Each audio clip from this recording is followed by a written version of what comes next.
last person last year up on stage was Mads from Labster, a virtual laboratory, a Danish entrepreneur and a startup who very proudly announced for the first time that he just closed his Series A with $10 million with Balderton Capital included.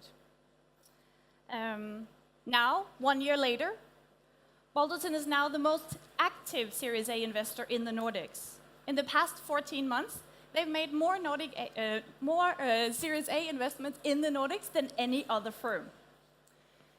So far, since their founding in 2000, they've spent $200 million in the Nordics.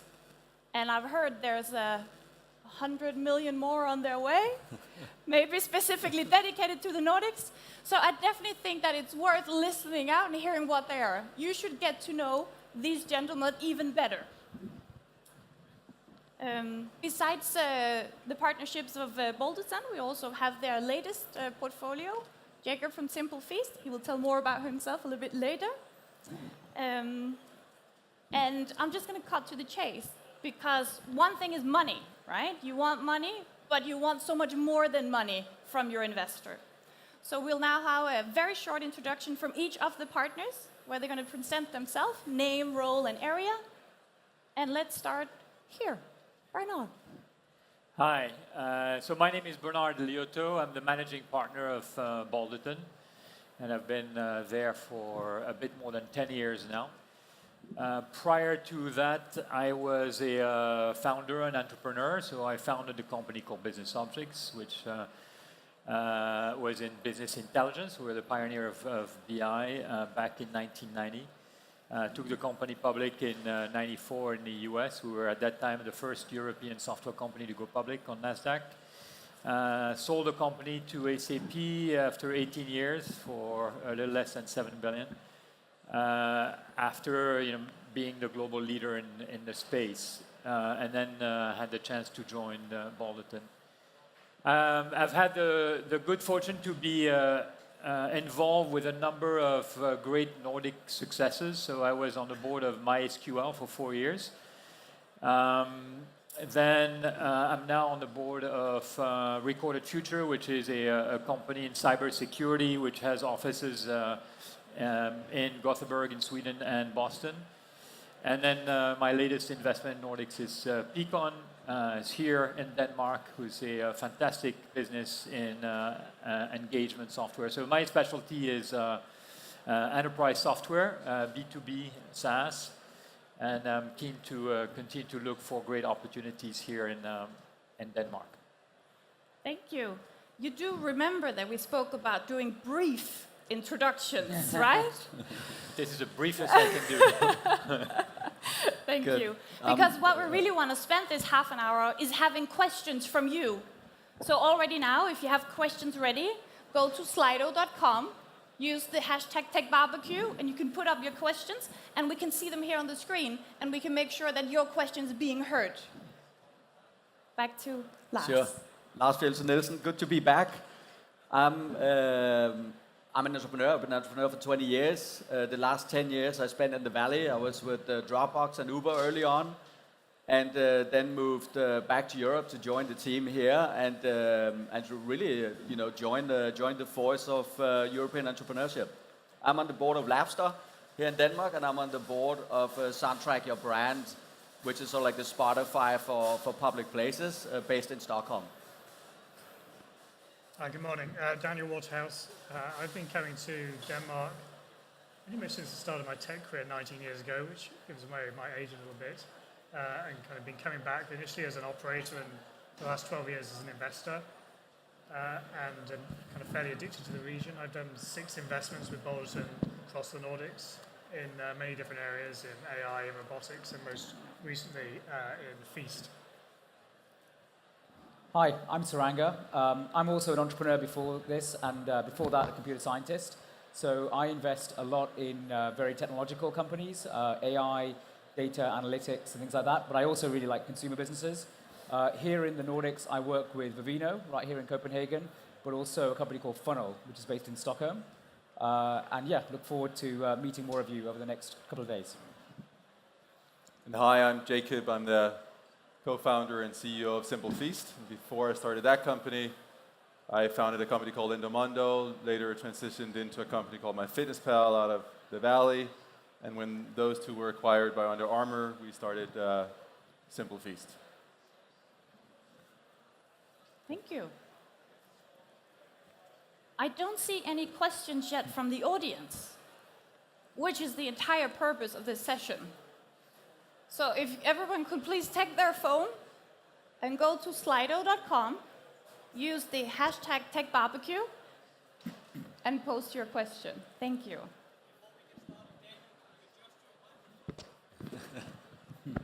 Is that okay? Whoa. Perfect, thank you. Great. Okay, I'll start. So part of what is important, of course, is that you get to understand what a Balderton is looking for. And to my understanding, thousands of startups, you see them every year. And how many do you choose and actually invest in? I can take that if you like. We have the luxury and the kind of pleasure to meet many, many different founders and try and work out which companies to invest in. I think Denmark and Nordics have over-indexed in our portfolio over the last couple of years, probably for 2 or 3 reasons. In particular here, we've found some just extraordinary mission-led, visionary, globally ambitious founders, and there are a lot of the things that we're looking for. We want to see the companies that are going to make a difference on the global stage, and are doing that out of passion and fire in their belly to achieve it. And we found that on a number of occasions here. I think that Denmark is a good place to gestate that sort of mindset, if you like, because obviously it's a kind of relatively small market. Companies tend to look to the outside world from day one and think about going global on day one. And I think there's something in the kind of DNA of people which kind of blends a nice mixture of realism and pragmatism with steely determination and kind of fire in the belly, grit to really make it happen, which is kind of a nice balance. Kind of keeps you on the tracks, but means you're shooting for the stars. Shooting for the stars. We have a lot of questions coming up. Thank you very much. First one is, what's the easiest way to get an investor from you? Is there a shortcut? Well, I think probably is to get in touch with us, and it's always better if you go through someone who we have a relationship with already. Either we have invested or we have a connection. It's always harder when you come cold. But then afterwards, it's obviously a lot about, as Daniel said, your project, your ambition. We're looking for these really ambitious entrepreneurs who want to go all the way and want to build a global company. Also, you have to understand where we invest in terms of stage. So we're, as Zenia said, we're a Series A investor. So we are investing at a time when a company has the product market fit. Now, you can talk to us earlier, and we like to develop a relationship earlier.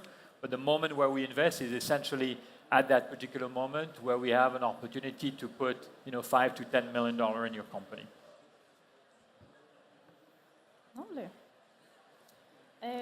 I think we should just recap what is the focus from you guys, because you already have a question whether do you also invest only in software and digital or also in hardware? So could you just sum up really briefly? Enterprise software is your vertical. Mobility? Everything. Everything, lovely. And AI? AI mainly. AI, yeah. yes. Yeah, no, we do invest in hardware as well. So we're happy to do that. I think the key thing is we like to work in areas where we feel we can actually make a difference and understand what the entrepreneur is trying to build. So as long as there's an overlap, as long as there's something where we think we can take a previous experience and apply to it, then we'll do that. And we meet and talk to lots of hardware companies. Of course, in general today, there are way more software companies than there are hardware companies, but we have a number of the former in our portfolio as well. Cool. Also, could we just cover the basics? What are the basic investment criteria that you look for? What kind of market, what kind of ticket size, what kind of revenue? Maybe I can use Jacob and his company as an example to answer that. So I think there are lots of things that you look at. Investing is complicated because it's very multifaceted. But some of the key things that you look for, I think more than anything else, I would say the three most important things are the team, the market, and the product. And I think actually Simply Feast is a great example of all three of these. So the team is important because as anyone who's been involved in a startup knows, 99 out of 100 days at a startup go badly. 1 out of 100 do go well, and in the end you hope there's enough of those good days that overall it works, but there are really, really difficult times along the way, and you need to have a team that is passionate about what they do and has the grit and the kind of determination to get through the 99 bad days.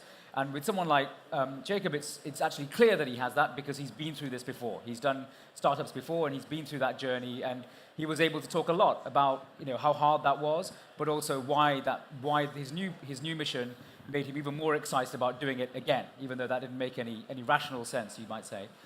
The market is also really important because you need to be able to build really big businesses for venture capital to work. And again, I think Simply Feast is a great example of this because your market is everybody who eats food, which is a pretty high number of people, I think. And then last but not least, it's also about product. And product is, I think, one of the hardest, most subjective things because really it's about trying to understand what a problem is, what a solution could be, and belief in that solution. And as Series A investors, we do look for a little bit of traction and product market fit, which Simply Feast had. But at the same time, we don't have a huge amount of data. So there's a level of gut decision there, trying to understand if we believe the product will work. So those are probably the three most important things. But like I say, for every startup, it's a little bit different. I don't know if you have anything to add to that from your own experience. No, I think you're spot on. The way I've looked at it anyway is, as an entrepreneur, when you go into Series A funding round, it's super important that you feel very comfortable with the product market fit. Because I think that sort of sense of security on the potential of what you're building, it has to feel right. Because you will demonstrate that, I think, in any dialogue you have out there, that it's not just something you take off from whatever, it's actually true belief. And that, I hope, is very easily detectable. But I will say, though, that it's not just belief, it's also, in our case, I think you have to prove it by numbers. Going out to the market too early, where it's just about belief and not showing numbers, I think is a mistake that I've done too many times, and this one was not one of them. But yeah. Very cool. That was actually a question, right? Yeah. Perfect. So we have another one from Boris. What are the competitive advantages to start a startup from Denmark versus Scandinavia or Europe? I'm happy to jump into that. I mean, the one thing that's really exciting here is the talent pool that we have in Denmark. So, and as Suranga just mentioned, I mean, that is really the core of, I guess the core indicator of future success, right? It's like, what team can you put together? And the thing that's a particular advantage in Denmark as well is just that it's small. So it means there's like a certain density, a little bit like in the Valley. I mean, the Valley, there's like 3 million people living there, right? It's small. And that means we can move faster, we have easier access to people, and we can coordinate better and so on, right? So it is an unfair advantage, so to speak, that we have to take advantage of, really. And one of the things that's happening a lot is that a lot of folks coming back from the Valley or from mainland Europe as well, getting their experience there. I mean, we have Just Eat as an example, Danish company, but obviously moved to the UK. Zendesk, another Danish example, moved to the US. But people are coming back, and Jacob is a good example of that, right? Having spent time in the Valley as well, coming back here and using that, like unleashing that network, so to speak, and applying that in the community here. And that's something that we should take advantage of. I mean, if I could just add as well, I mean, there is access to a lot of capital in the house, right? So we have new funds starting, we have guys like BioFounders, we have like the Nordic makers as well. Vækstfonden is doing an amazing job. I mean, when you think about the capital they have available compared to the population of startup founders here, it's totally out of proportion, right? And like tapping into that and what vehicles of funding are available, like grants and so on as well. And then guys like ourselves, I mean, you have every big fund shopping around here as well, meeting people on the ground. And so there is sort of like a lot of access to capital here as well, which is obviously the oxygen for the company. Yet still, there are so many startups who do not get that funding. So we have a question who refers to the flip side of this. So what are the red lights? What are the signals that you're looking for where you think, no, we're not going to put our money in this one? I could be a little bit controversial maybe. I mean, when we see a founder come and say they want to sell at $200 million or something like that, unfortunately that just doesn't work for us. I mean, $200 million is a lot of money for anyone, but because of, we really have to go for the big ideas and for the founder who wants to go all the way and who isn't tempted by selling out early. And so this is one of the things that when we hear that, we just wish we wouldn't hear that. We want people to come and say, you know what, I want to build the next billion-dollar company, and look us in the eye straight and say, I'm not going to sell when somebody comes and offers me 200 million. Oh, thank you. So we have a question that says, what is your USP, unique selling points, and how do you act on boards? And I guess Jacob would be the right person to ask or reply to this. We've had one board meeting. I was just about to say, we're Why one. Balderton, right? We hear from Lars, there's plenty of capital out there, but you chose these guys.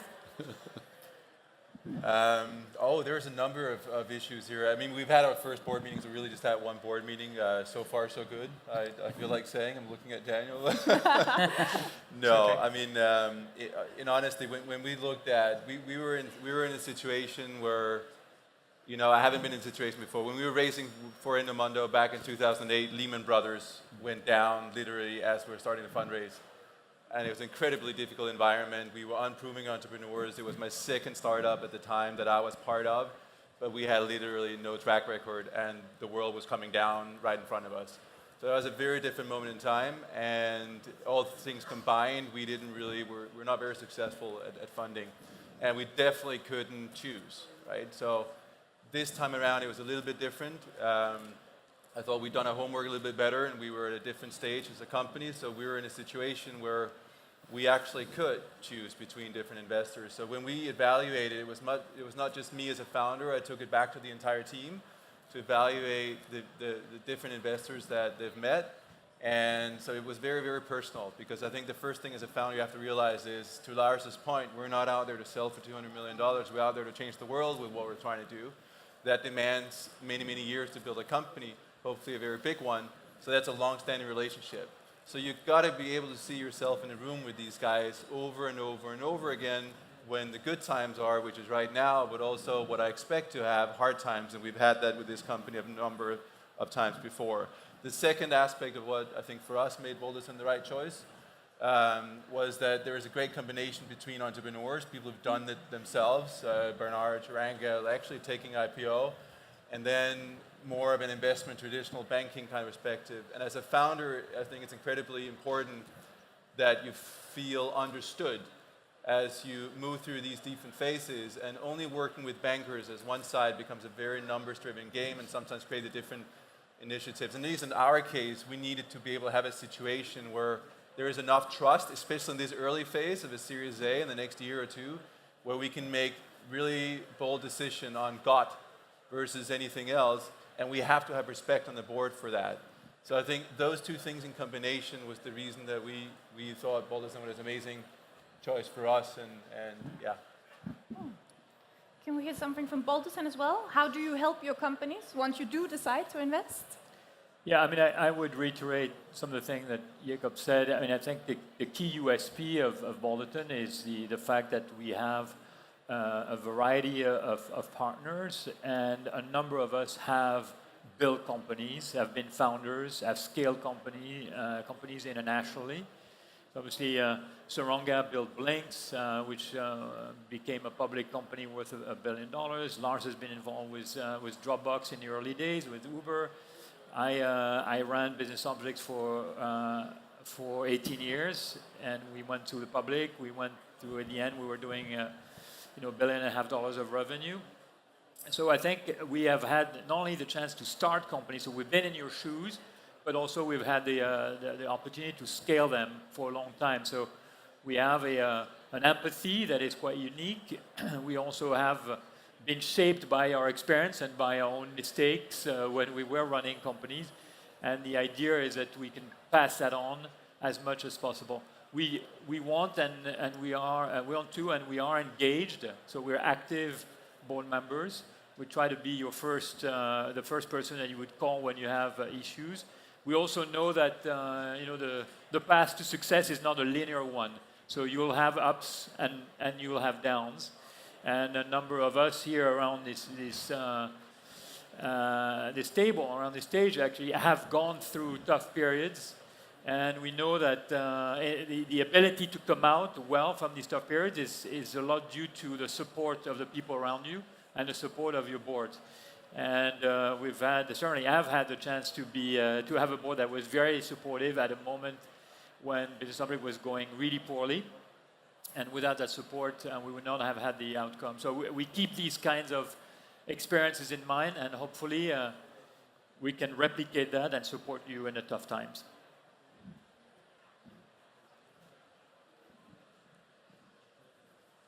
I believe you.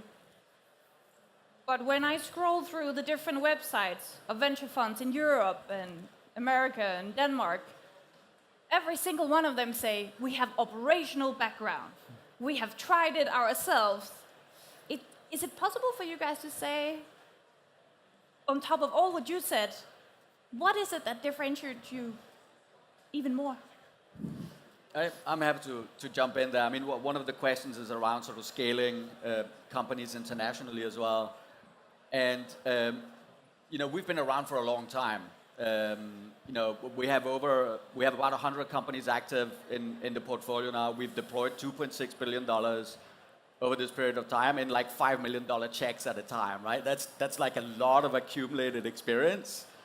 And a very specific example with the international scaling, I'd use Lapster as an example. So they were looking recently to sort of, okay, we want to expand into the US, we want to set up a sales force there. Where do we go? Where do we start? Do we go to the West Coast? Do we go to the East Coast? If we go to the East Coast, do we go to Boston? Do we go to New York? And we said, well, let's tap into sort of like this advantage that we have as well, that we have a big portfolio to tap into. We have a big network of CEOs, and this is what we did. So Mads and Michael, they went to Boston, they went to New York, and they met with our CEOs over there, and sort of like tapped into all the mistakes that they had done and what they wished somebody would have told them at the time when they were making the jump over as well. And as a result, they probably saved a lot of time, they saved a lot of capital, and they had a really good start in the US setting up their office in Boston. So there's sort of like economies of scale, so to speak, with us because of the tapping into the network of CEOs. And we're very active about connecting CEOs, Jakob, as you've seen as well, CEOs with CEOs, CMOs with CMOs, I mean, CTOs with CTOs, like, okay, what software should you use for this? What should you do in this situation and so on? So we really create a community that we, to fuel the growth across the different roles really in the company. Cool. So a community of very experienced founders. Thank you. So this question has been up here for a while, and it's a little bit different angle. It must be maybe a microfund or something sitting amongst the audience. How can European investors compete against funds like Softbank and Sequoia, who managed tens and hundreds of billions US dollars? Yeah, I can take that one. So, the short answer is we don't compete. The reality is really great companies require a lot of capital to really reach their ultimate potential. This was always one of the biggest challenges that I think European companies had. When I started my business, even though I'm British and I grew up in the UK, I moved to California to start the company. And although I had my R&D team in the UK and actually also in other parts of Europe, we always were incorporated in the US because that was the only market where we felt we could really raise the capital required, especially when we were a private company. I think that's changed dramatically in the last few years. Part of it is firms like Balderton, the fact that we are investing exclusively in Europe, and as you've heard, we're investing, in fact, hundreds of millions of dollars just in sub-regions of Europe, like the Nordic region. But also, it's because some of the really big investors globally, like SoftBank, are investing much more globally than they used to. So historically, even those large funds would invest mainly in California, maybe in New York.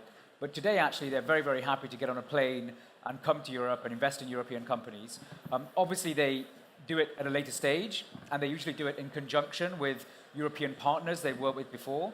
And I think, again, this is one of the reasons that we've been quite successful, is that as a team, most of us have worked in America for, in some cases, decades, and as a result, we have very strong networks in the US, and that's allowed us to tap into some of these larger, later stage investors, and that works extremely well. About a third of our companies raise their next round with a larger US or international investor, and about 2/3 do it at some point in their histories, in their journey. So it's a very normal thing. In fact, and we work with people like Sequoia before. We work with Softbank today in some of our companies, and they're great partners. So the interesting thing is, I think finally we have the capital we need to do this. In the old days, like I say, it was harder. You'd had to either move the entire company somewhere else, or maybe even sell early, which is a real shame because you miss out on the opportunity. Today, thanks to people like Softbank, you don't have to do that anymore. We have another bit technical question. So funding round size can vary a lot from seed round to seed round.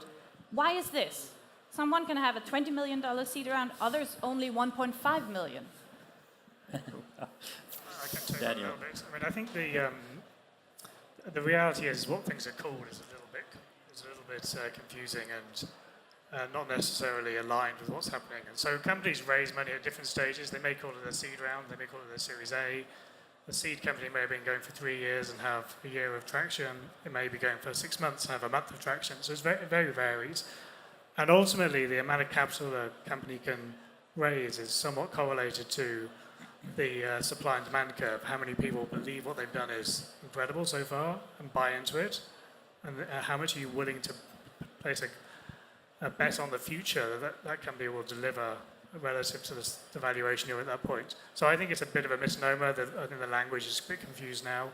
It really depends on where the company's at, the ambition, and the supply and demand curve. Cool. Speaking of the future, you guys obviously see a lot of cases and trends. Can you give us some insights? Where should people start their new business? Where should they definitely not start their new business? This is over and done with. Can you share your knowledge? Well, I can, while the others think of what they want to say, I'll start. And this feeds into a little bit another question around sort of like what's going on specifically in Copenhagen. And I think there's a general tendency to maybe take a degree or drop out and go out and start something immediately, and that's not necessarily sort of like the best step to take. I think like there are enough companies now that have enough positive momentum that instead of going and starting up your next trendy thing, is to join a company that has momentum and learn what to do there. Like get your toolbox from there. Learn what does good culture mean. Maybe you don't fit into that culture and you want to do it differently in your own company. Learn what it's like to hire good people. What should the hiring process be like? Learn what good leadership looks like. Do you want to be that kind of leader as you're seeing in that company? They're obviously being successful. So does this fit? And sort of like really earn your stripes there and get your experience on the back of somebody else who's already got good momentum. The road Jacob took to build his own is very unusual, and there are very, very few people like that can do it over and over again. But of course there are examples of that. But I would say very generally speaking, instead of jumping on the next sort of like hype trend there is, like go as a first-time entrepreneur, go and get your stripes, learn the trade from somebody who's already successful. And then, by the way, there's a high chance you'll find your co-founder there. And this is, back to this sort of like notion of PayPal mafia, so to speak, that you go and join a successful company with a lot of momentum, you find your co-founder and you spring off from that, and then you found your own company, etc., etc. Oh. Just to add to that, I mean, obviously, we're looking at a number of big trends, and of course, what you expect us to say is like we invest in AI, and we do obviously mobility, and we do fintech, and all these kind of things. I think, I mean, in terms of what you should pursue something where you feel this is really something that you believe in, you're passionate about, you have the competency to make it happen. The things that we really love are surprising ideas, ideas that are in field that we or innovation that we would not have thought about, or in sectors that are different. And that's usually where we find the best opportunity. So my advice is don't follow just what you see and hear about. Just if you see that there is a real business problem or a consumer pain that you have the ability to resolve with an innovative solution, just go for it. Thank you. I think we covered this already, but I think maybe we need to recap. Why did you invest in Simple Feet? Because it's the most upvoted question, and it's been standing there for 15 minutes. Oh, we think I asked myself the same question. I'm looking forward to the answer. Yeah, I was asking myself, why did we? I'll start, and then maybe Jacob can explain the details. Look, I think we touched on a few of these things already. Suranga touched on it as well, and I'm not going to pour any more compliments on the founders and the team. It won't do them any good, but obviously that's a core part of every investment thesis. We've been looking at the kind of food delivery consumption space for years, and there's obviously a lot of money's gone into that area around meal kits or hot food delivery from restaurants, etc. And we haven't found the right mixture of vision and, frankly, unit economics to make an exciting business. And as we went through the discussion with Jacob, first of all, we realized that the true drive of this business was coming from a passion to bring about change in consumption patterns, both from a health standpoint and from an environment standpoint. And that was driving at the heart of it, which we think it can be very powerful in building a truly differentiated brand in this space. And then secondly, I'm not going to go into the details because it's kind of part of the secret sauce, but the type of margins and profitability you can get on the particular formula that Feast have come up with is really, really compelling versus many other food businesses. And as Suranga says, everyone eats food, so the addressable market is pretty big. I don't know if you want to elaborate on some of the things you convinced us of anyway. Yeah, I mean, I saw another question coming up earlier. How many iterations did we do before this happened? And I think, I've shared this in public many times, but this is the third iteration. We created a company to fight climate change and unhealthy behavior, focusing more and more on climate change. That we're starting to realize the true impact of our human behavior. So we started as a digital company. I would say we failed. It's still a beautiful, beautiful app we have. It could probably be a 10, 20, 30, $40 million business. It just wasn't really interesting for us because it didn't create any impact. Then we launched iteration 2 as a physical product. And the ratings and the feedback from the consumer was pretty mediocre. We had on a scale from 1 to 10, about 5 in average rating. We went back to the drawing board. We launched what we have now with the true intent of changing behavior. And now the average rating is 9.6 out of 10. And we had that rating in the spring going into this.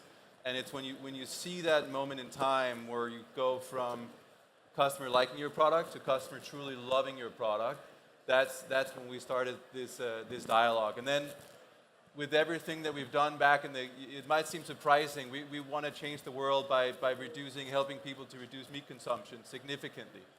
Right? So it might surprise some of you that one of the companies that I have in my mind that inspires me is McDonald's. Not so much for what they do today, but for how they created their business and the true scale of what they're creating. And that comes back to operations. So I think one of the things that we spend a lot of time on is matching a vision and a product with something that actually makes sense when you're looking at it from a purely financial perspective. Because at the end of the day, driving a sustainable agenda will take us nowhere if we don't succeed in driving a sustainable company. So those things, I think, in combination was what we focused a lot on and continue to focus on. This is what's going to make or break our business. So I think that was part of the story that we addressed a lot. It's still the core of the first board meeting. It will be the core of the many, many next board meetings, I'm pretty sure. That's great. Thank you very much for the Balderton panel and Jacob from Simple Feast. Thank you. Okay.